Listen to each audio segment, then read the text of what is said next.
That's the message a public defender receives when her flawless record is shattered by a routine traffic stop gone wrong. But she's not just any public defender. She's Olivia Turner, a woman who has spent years challenging the very system that has now turned on her. The rain-soaked night, a seasoned police captain with a hidden agenda, and 3 kilos of planted cocaine are just the beginning.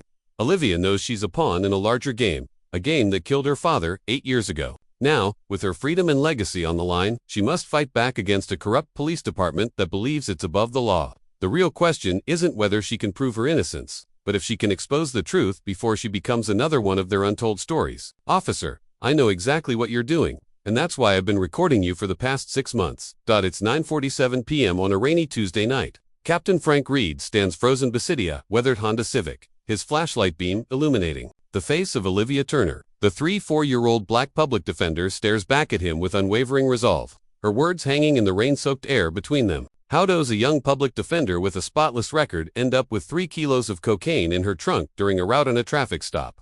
Reed's practiced smirk vanishes. Confusion flickers across his face, then anger. His hand moves toward his holster as the rain intensifies around them. This traffic stop on deserted stretch of Millfield's east side has suddenly veered dangerously off script. Olivia Turner built her career defending the defenseless in Millfield, a Rust Belt town where the racial divide runs as steep as its industrial roots. 8 years as a public defender earned her respect from clients, but resentment from local law enforcement. She's the daughter of Thomas Turner, a black detective who was accused of corruption and died by suicide before clearing his name. Millfield Police Department's history is checkered with excessive force complaints and suspicious arrests targeting minorities. The city's cramped Curtis processes these cases with assembly line efficiency. For months, Olivia has been documenting patterns in arrests that point to systemic corruption. Captain Frank Reed, commons respect in Millfield. At 48, his silver flick hair and immaculate uniform project authority. The press loves him. Reed's community outreach programs mock excellent photo ops. He's celebrated for cleaning up Millfield streets. Credit with a 30% crime reduction. Behind closed doors, Reed runs the department with military precision and fierce loyalty requirements. Internal affairs. Investigations mysteriously dissolve when they approach his inner circle. Reed blocked 3 separate inquiries into Thomas Turner's case. When Olivia confronted him at her father's funeral, Reed's sympathetic public face slipped. "Your father chose the easy way out," he whispered. "Smart man." Olivia's Honda crawls through Millfield's east side, a route she deliberately takes to avoid police checkpoints. Rain pelts her windshield as she mentally reviews tomorrow's cases. Her phone buzzes with the text from her sister Maya, "Still coming for dinner Sunday." Blue and red lights flood her rear-view mirror. Olivia's stomach knots as she pulls over, recognizing Captain Reed's silhouette in the driver's seat. This isn't random. Reed approaches with deliberate slowness, raindrops beating on his hat, license and registration. "Miss Turner." His tone is professionally courteous, belying the history between them. "What's the reason for the stop, Captain Reed?" Olivia's voice remains measured. Years of courtroom discipline equipping her fear contained. Tail lights out. Dangerous in this weather. Reed's gaze slides past her to inspect the car interior. Olivia checks her rearview mirror. Her taillights were working perfectly when she left the office. Through the rain-streaked glass, she notices a second patrol car pulling up silently. Lights off. Officer Daniel smirches, staying near the trunk. A third unmarked vehicle parks across the street. 3 officers for a broken taillight. "Step out of the vehicle, please." Reed's request comes with a smile that doesn't reach his eyes. "Am I being detained? Just a routine check, counselor. You understand procedure." Reed's hand rests casually on his holster. "Unless you have something to worry about." Olivia's mind races. This intersection has no traffic cameras. Her phone is recording audio, but that won't capture whatever they're planning. The rain has chased away potential witnesses. Through her side mirror, she watches Daniel circling toward her trunk, speaking quietly into his radio. Hishioned, his jacket pocket repeatedly. Reed's patience thins. "Miss Turner, step out now, or I'll have to consider this resistance." Olivia unlocks her door, her heart hammering against her ribs. Whatever I've planned, it's already in motion. The rain intensifies as Olivia stands beside her car, water soaking through her blazer. Reed positions himself between her and his patrol car, creating a visual barrier. "I'm going to search your vehicle," Reed announces, his tone suggesting this isn't a request. "You don't have because Olivia's legal training kicks in automatically. "I don't consent to a search." Reed's expression hardens. "I detected the odor of marijuana coming from your vehicle. When you rolled down your window." The lie rolls off his tongue with practiced ease. "That gives me probable cause."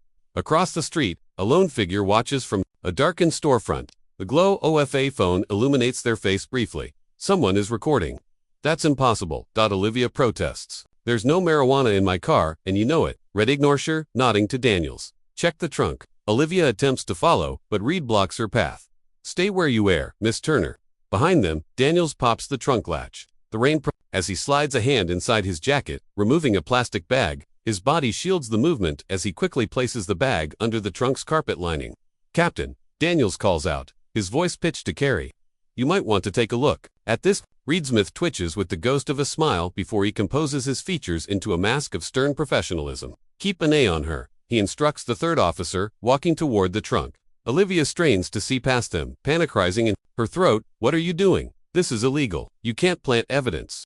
The third officer, Rodriguez, shifts uncomfortably. His eyes dart between Olivia and his colleagues. Hesitation written across his face. For a split second, their eyes meet, and like shame flickers in his expression. I know what you're doing, Olivia shouts over the rain, loud enough for any recording to capture. This is a setup. Reed returns, his expression grave, boot eyes gleaming with triumph. Miss Turner, you have a serious problem. Would you care to explain this? Reed holds up a Ziploc bag containing white powder, 3 kilos, professionally packed, street value, over $150,000. Olivia's blood runs cold. That is not mine. You know damn well it's not mine. Her voice rises, fighting to be heard over the rain. You just planted that. Reed's expression shifts to performative disappointment. The prominent public defender carrying narcotics. What a shame. He signals to Daniels. Cuff her. Daniels roughly grabs Olivia's wrists, the cold metal of handcuffs biting into her skin. Olivia Turner, you're under arrest for possession with intent to distribute a controlled substance. This is a framed job. Olivia struggles against Daniels' grip. You're doing this because of my father. Because I've been investigating you. Reed leans close, his voice dropping to a whisper. Your father couldn't prove anything either. Look how that ended for him. Olivia's resistant instant phone call. I want my lawyer present for questioning. Of course. Reed replies loudly. You'll have all your constitutional rights. Counselor. Officer Rodriguez retrieves her purse from the passenger seat, carefully avoiding her gaze. As he hands it to Reed, he hesitates. Sir, should I log her personal effects now or at the station? Station. Reed snaps, taking the purse and passing it to Daniels, who bags it as evidence. Daniels shoves Olivia toward the patrol car with unnecessary force, her shoulder hitting the doorframe. Pain radiates down her arm as she's pushed into the back seat. Through the rain-streaked head window, Olivia watches Reed make a call, his expression triumphant. She knows shat's happening. Within hours, the story will break. The respected captain catches corrupt public defender with drugs. Her career, her father's legacy, her ongoing investigation, all destroyed in a single night. As the cruiser pulls away, Olivia glimpses the storefront across the street. The figure with the phone is gone. The Millfield Morning Herald's website updates at 6:17 a.m. Public defender, arrested on drug charges. By sunrise, Olivia's booking photo dominates local news, her exhausted face beneath the headline making her appear guilty already. In the county jail's common area, inmates watch Captain Reed's press conference on the small television. Olivia stands motionless, still wearing yesterday's rain. It's always troubling when someone entrusted with upholding justice betrays that trust. Reed tells reporters, his expression appropriately somber. Ms. Turner's position as a public defender makes this case particularly disappointing. A reporter shouts, Captain Reed, is it true Turner was investigating police misconduct? Reed's response is practiced. Ms. Turner has made numerous unsubstantiated allegations against our department over the years. We believe that this arrest explains her motivation for attacking the integrity of hardworking officers. The camera cuts to District Attorney Wilson. Effective immediately, Ms. Turner's license to practice law in Essex County is suspended pending investigation. All her current cases will be reassigned. Olivia's clients, mostly poor, mostly minorities, will now face the system without her. Cases she's built for months will collapse. The timing is not coincidental. Her cell phone and laptop were seized as evidence containing all her research on Reed's department. Now in his possession, the television shows Reed shaking hands with Judge Howard Grant, who will preside over her arraignment. An inmate approaches. A young woman Olivia doesn't recognize. They did the same thing to my brother last year, she whispers. Said they found meth in his car. He's still in prison.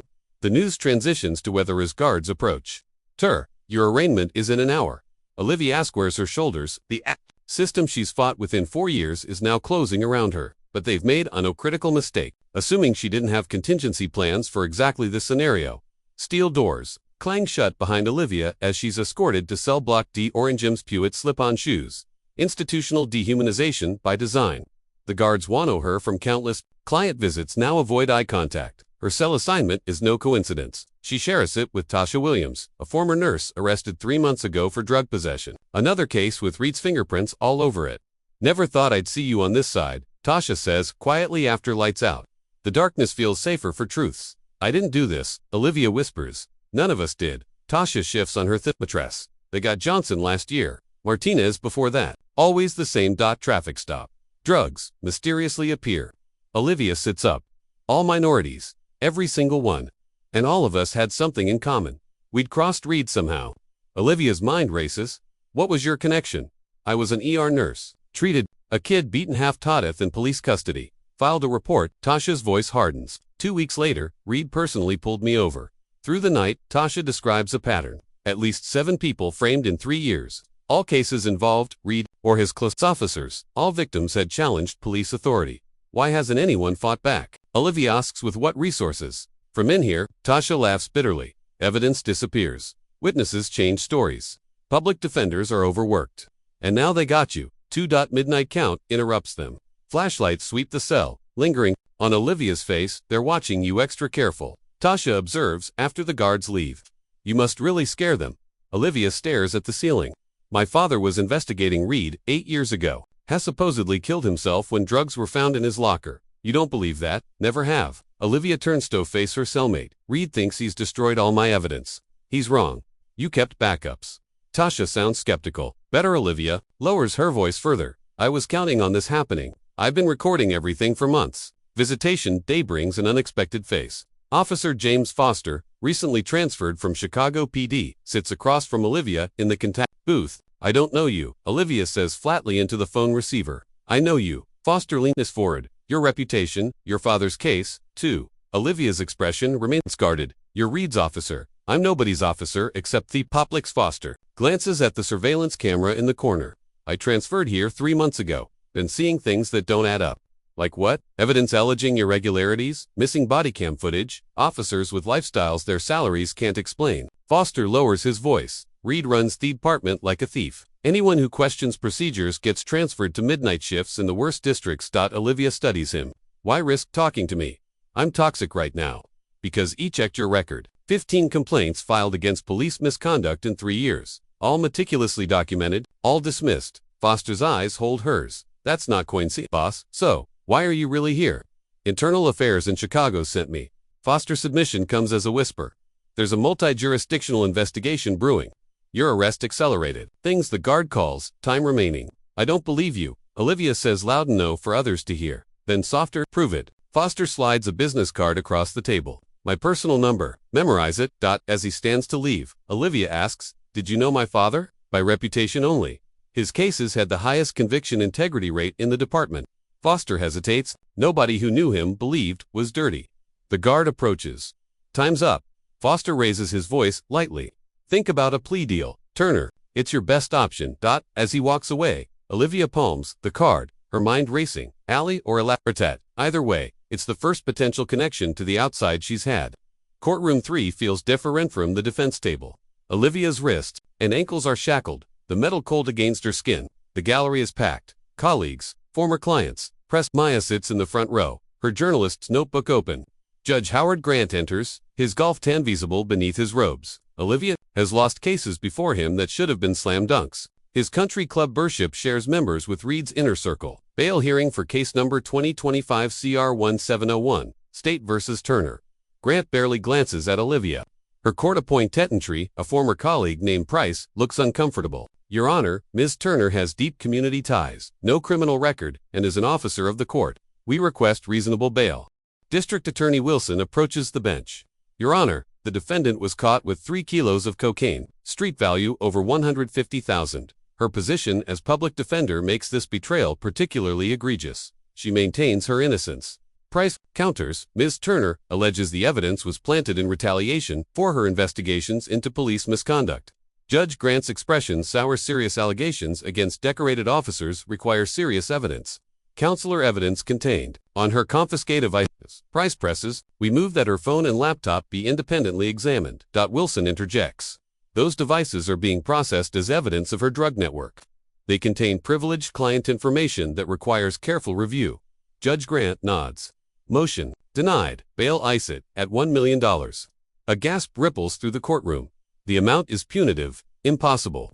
Your Honor, Price protests. That's excessive for a first-time offense. Ms. Turner's knowledge of legal proceedings makes her a flight risk, given her connections to criminal elements through her work. The court has concerns she might flee. Jurisdiction. Grant bangs his gavel. Next case. As guards lead her out, Olivia locks eyes with Maya, giving a subtle nod. Their contingency plan is now active. Judge Grant watches her exit, then checks his phone. A text from Reed. Thanks, dinner at the club Saturday. The public defender's office buzzes with nervous energy. Olivia's desk has been sealed with evidence tape, her files boxed for review. Colleagues whisper when Maya enters, press credentials visible. I'm doing a piece on the backlog created by me sister's absence, she explains to the receptionist. Human interest story. While interviewing Olivia's supervisor, Maya notices Detective Harris lingering near the file room. His nervous glance meets hers before he quickly turns away.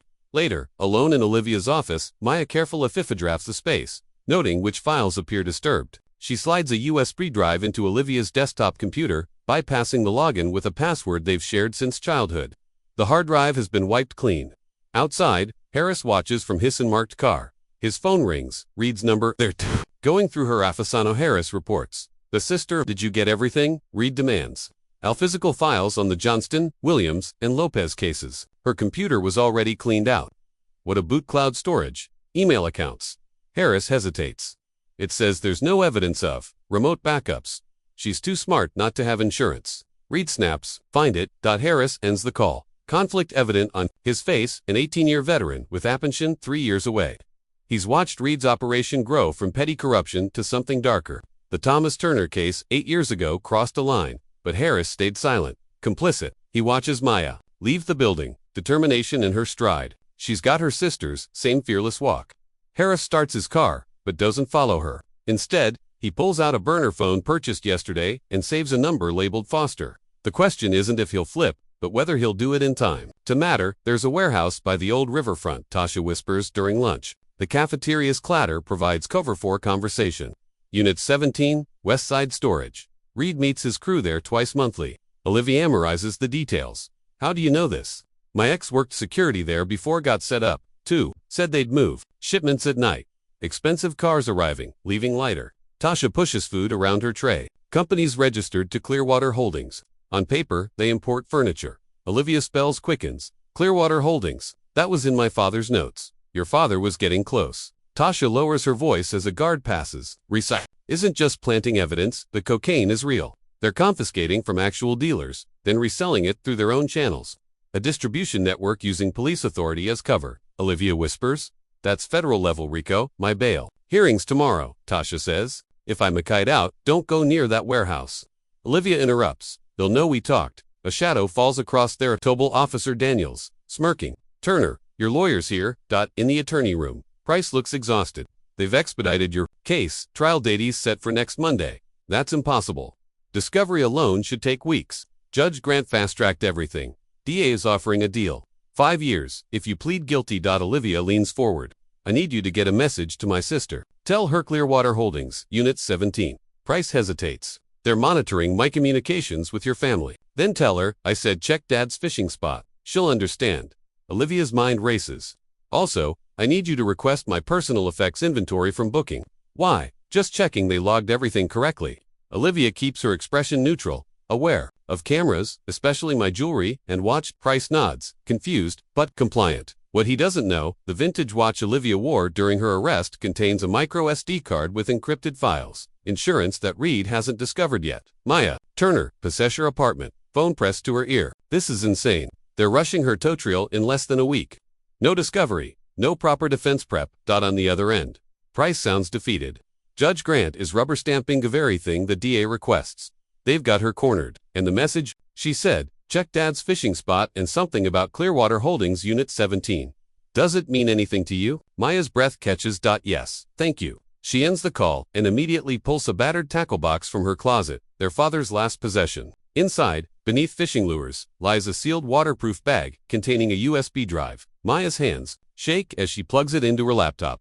Password protected. Shatters, their father's badge number. Access denied. Their mother's birthday. Denied.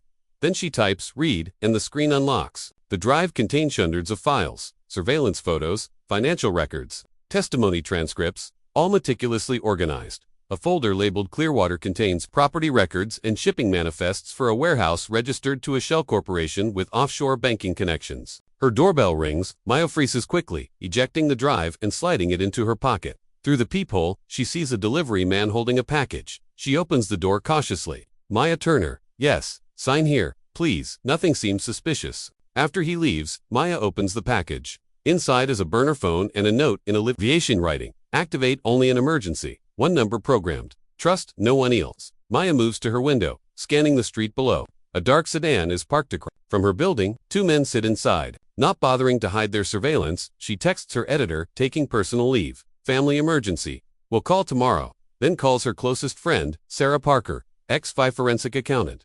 Remember that corruption story I mentioned? It's happening now. I need your help. Sarah doesn't hesitate. Where do we meet? Dad's cabin, Camilone. I think I'm being watched. The cabin sits 20 meters outside Millfield, surrounded by dense forest. Thomas Turner bought it for weekend fishing trips. Now it serves as an unlikely command center. Maya spreads her father's files across a weathered table. Sarah Parker examines financial records while Alex Rodriguez, an IT specialist and Mia's college friend, sets up These shipping manifests don't match the customs declarations. Sarah notes.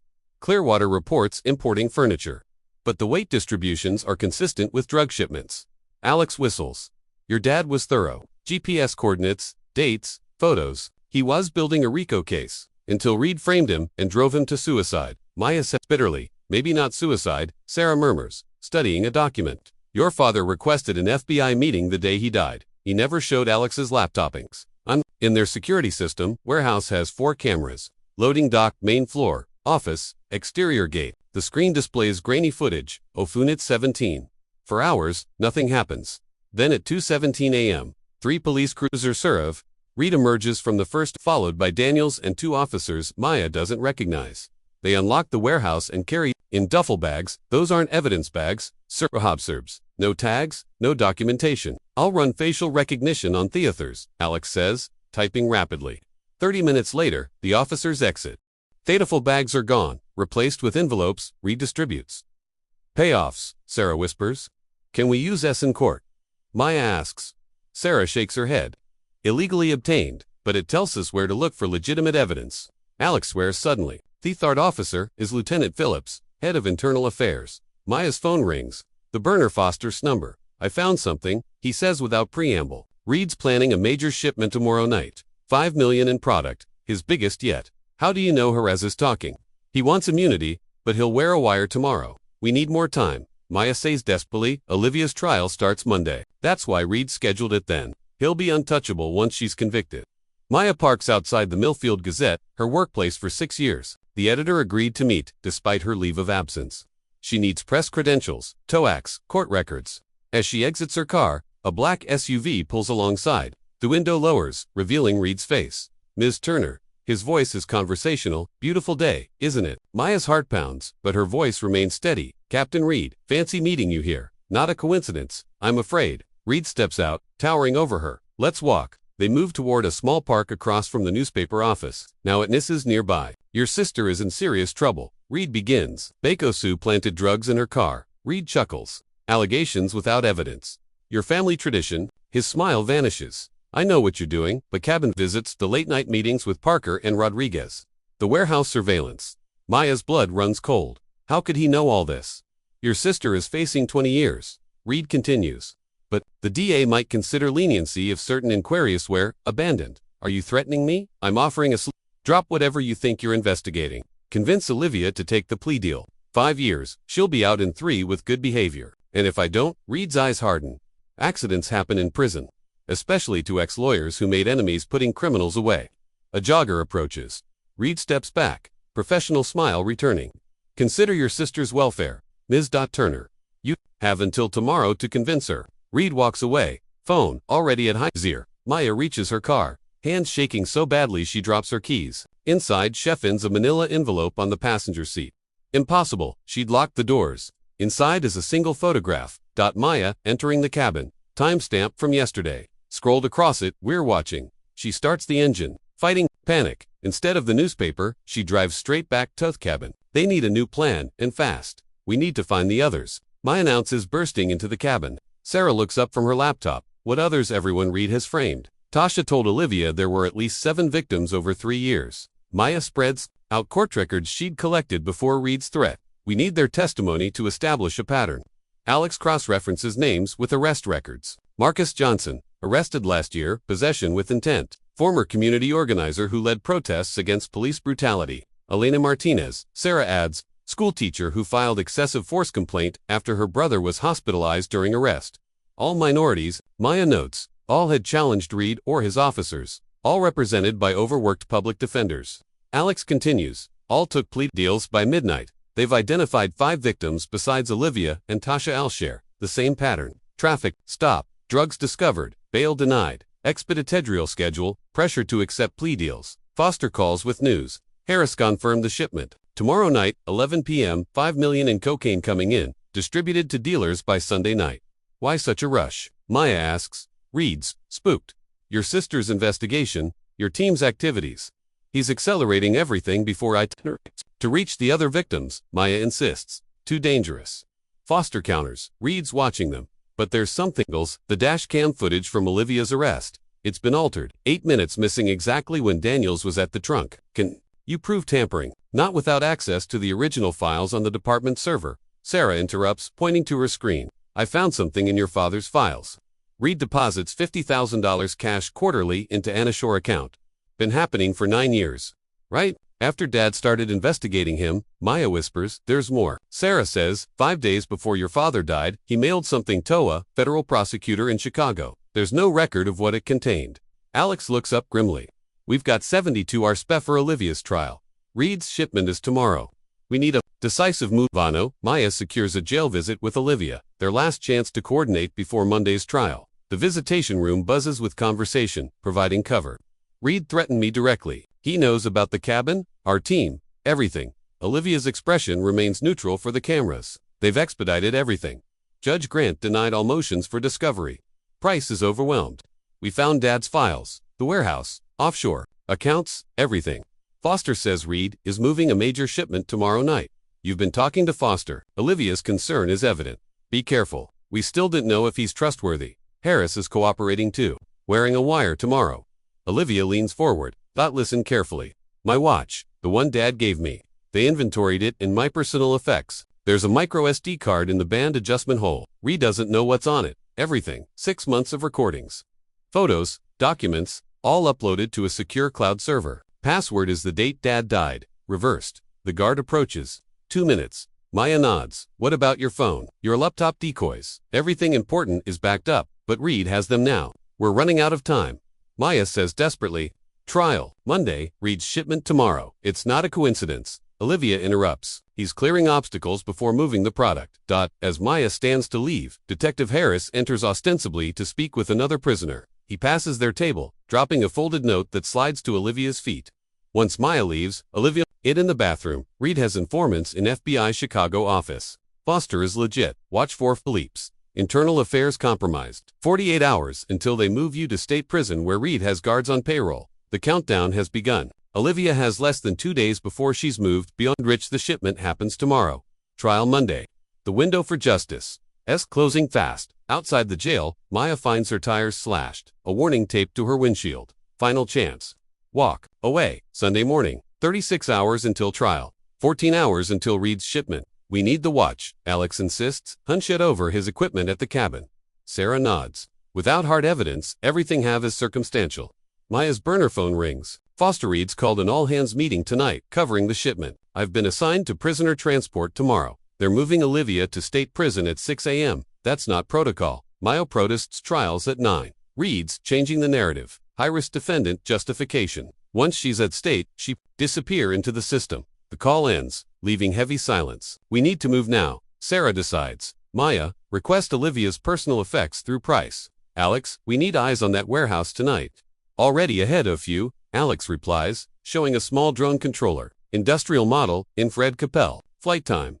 Sarah pulls out her FBI credentials. I'm officially in leave, but these still open doors. I'll talk to the Chicago federal prosecutor your father contacted. What about me? Maya asks.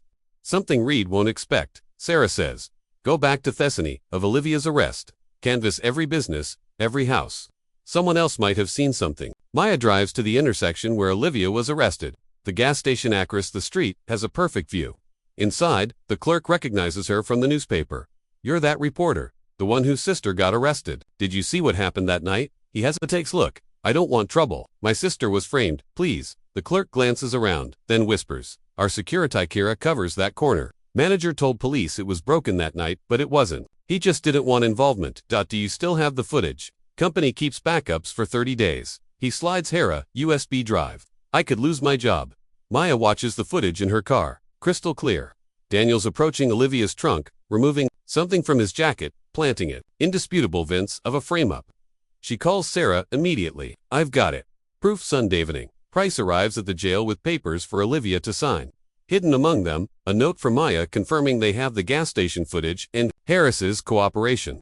"There's been a development," Price says, "for the recording devices. The prosecutor has offered a reduced plea." Olivia understands the code. Playing along, she reviews the documents carefully, then slips Price a note with her watch's location in property storage and cloud server access details. "I'll need time to consider this offer," she tells Price loudly. After Price leaves, Olivia receives another visitor. FOSTA conducting a pre-transfer security assessment. "Everything's in place," he whispers. Harris is wired. Reed's shipment arrives at 11 o'clock. FBI will be monitoring but can't move without concrete evidence tying Reed directly to the drugs. Maya has the gas station footage. Foster nods. "But we need more physical evidence linking Reed to the operation. Your recordings might help, but we need him caught in the act." "There's a false bottom in my watch case."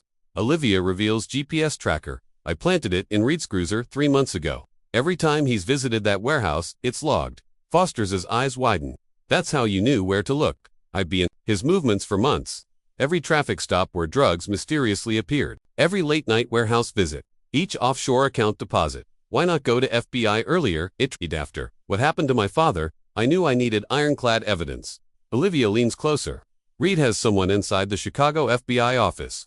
Every time I approach them, arrests suddenly spiked in Millfield. Who's the mole? I don't know, but everything on that SD card is also backed up to a server only Maya can access. If something happens to me, it automatically sends to every law enforcement agency and news outlet in the state." Foster stares at her with no respect. "You weren't just building a case. You were setting a trap. Reed thought he was framing me." Olivia says with grim satisfaction, "He actually walked right into my own investigation." Monday morning, 5:30 a.m., Olivia waits in her cell, dressed for transport. Reed arrives personally. Unusual for a police captain to oversee a routine prisoner transfer. "Eager for your trial, counselor." Reed smirks, flanked by Daniels and another officer. "Just eager for the truth to come out." Olivier pleads calmly. Reed chuckles, noble sentiment. "Shame about the missing dashcam footage. Technical glitches happen. Like the gas station camera across the street that caught Daniels planting evidence." Olivia watches Reed's smile falter, or the GPS tracker documented your visits to Clearwater Warehouse. Reed's composure cracks. He dismisses other officers with a sharp gesture. Once alone, his voice drops to a menacing whisper. "Clever, your sister, too, but after today, you'll be in state prison where accidents happen regularly." "You killed my father," Olivia speaks flatly. "Thomas got sloppy, made accusations without proof." Reed's eyes narrow. "Like daughter, like father. Except I have proof. Miles of it already distributed to people you can't reach." For the first time, uncertainty flickers across Reed's face. "Bluffing won't save you." "This isn't a bluff." Frank Livia's voice is steel. "This is checkmate." The cell door opens. Price enters with Parker. Behind them stands Assistant U.S. Attorney Davis from the federal prosecutor's office. "Captain Frank Reed." Davis holds up a document. "This is a federal warrant for your arrest on charges of narcotics distribution, evidence tampering, corruption, and conspiracy under the RICO statute." Reed lunges for his weapon, but Foster appears behind him, gun already drawn. "Don't, you're working with them." Reed snarls at Foster. "I've been working with the federal task force for 11 months. Foster replies. "Your operation is finished." As federal agents handcuff Reed, Olivier purchases him. "My father sent evidence to the Chicago prosecutor 5 days before Hayes' death. They've been building this case for 8 years. Reed's face contorts with rage as Olivia holds up her father's watch. "He was recording you," to the Mill Courthouse steps team with Preston. U.S. Attorney Michaels addresses the crowd. "Today marks the culmination of an 8-year federal investigation into one of the most extensive police corruption rings in state history." Behind him stand FBI agents, federal prosecutors, and Olivia, free for the first time in 6 days. Maya clutches her hand as cameras flash. Captain Frank Reed and 11 officers from Millfield Police Department have been charged with multiple federal crimes, including drug trafficking, evidence tampering, witness intimidation, and conspiracy. The investigation uncovered a sophisticated operation that seized drugs from legitimate arrests, then redistributed them through criminal networks while framing innocent citizens who threatened to expose the activities. Footage plays on news stations nationwide. Reed and his officers led in handcuffs from the warehouse during last night's operation. $5 million in Lieutenant Phillips, head of internal affairs, among those arrested. The Chicago FBI mole identified and detained.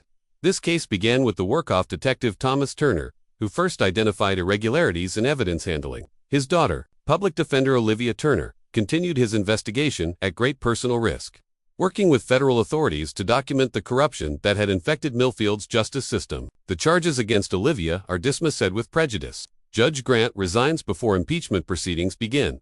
District Attorney Wilson faces disbarment for his role in the cover-up. Detective Harris receives limited immunity for his cooperation. His testimony helps identify 7 innocent people wrongfully convicted through Reed's. All cases are reopened. In the precinct parking lot, officers ream Reed's name from his reserved parking space. Inside, Foster supervises boxes of evidence are cataloged for the federal prosecution. In a private moment at the courthouse, Assistant U.S. Attorney Davis hands Olivia a folder. Your father's original notes. He was a good man, principled. Was he murdered? Olivia finally asks the question that's haunted her for years. The case is Griepin, Davis replies. But between us, the M.E. who ruled it suicide just had his license suspended for falsifying reports at Reed's request. 6 months later, Olivia stands at a podium in the newly renovated Millfield Community Center. Behind her, a plaque reads, Thomas Turner Justice Initiative. Today, we launch a program that will provide legal representation and support for victims of systemic injustice, she announces to the packed room. No one's hold face the machinery of law enforcement alone. And the initiative's first clients, the 7 people framed B. Reed's operation, now fully exonerated. Tasha Williams sits in the front row. Recently hired as the Sense Outreach Coordinator, the police department operates under Federal Overst Foster, now interim captain, has implemented body cameras, civilian review boards, and transparent evidence protocols. Applications from minority officers have increased 300%. Sarah Parker left the FBI to join Olivia's initiative as lead investigator. Alex Rodriguez developed secure communication systems for whistleblowers to report misconduct safely. Maya won a National Journalism Award for her coverage of the case. Cursory's badge and betrayal prompted investigations in 3 neighboring counties. After the ceremony, Olivia visits the cemetery. She kneels at her father's grave, now bearing a corrected headstone. Detective Thomas Turner, 1965 to 2017, died in the line of duty. Shepless his watch beside the flowers. We finished what you started, Dad. Reed will spend the rest of his life in federal prison. Your name is cleared. The official inquest ruled Thomas Turner's death a homicide. Reed faces additional charges, though he maintains his innocence from prison. As Olivia stands to leave, she notices Foster waiting, respectfully, at a distance. The interim captain has become an unexpected ally in reforming the department. Your father would be proud, he says simply. There's still work to do, Olivia replies. One corrupt system exposed doesn't fix the others, but it's a start. Olivia takes one last look at the grave. Yes, it's a start. In her pocket, her phone buzzes with a message from Maya. New whistleblower just came forward from county sheriff's office. Says they've got another situation brewing. Justice, Olivia realizes, isn't a destination. It's a continuing journey. If you enjoyed this story of justice and courage against corruption, don't forget to subscribe to PAP Stories for more powerful narratives that expose truth and celebrate those who fight against injustice. Hit that like button if you believe in standing up for what's right, and share this video with someone who needs inspiration today. Turn on notifications to never miss our weekly uploads of stories that matter. Join our community of truth seekers. Becca's Osamades, the most important stories are the ones that powerful people don't want told. PAP Stories, amplifying the voices that need to be heard.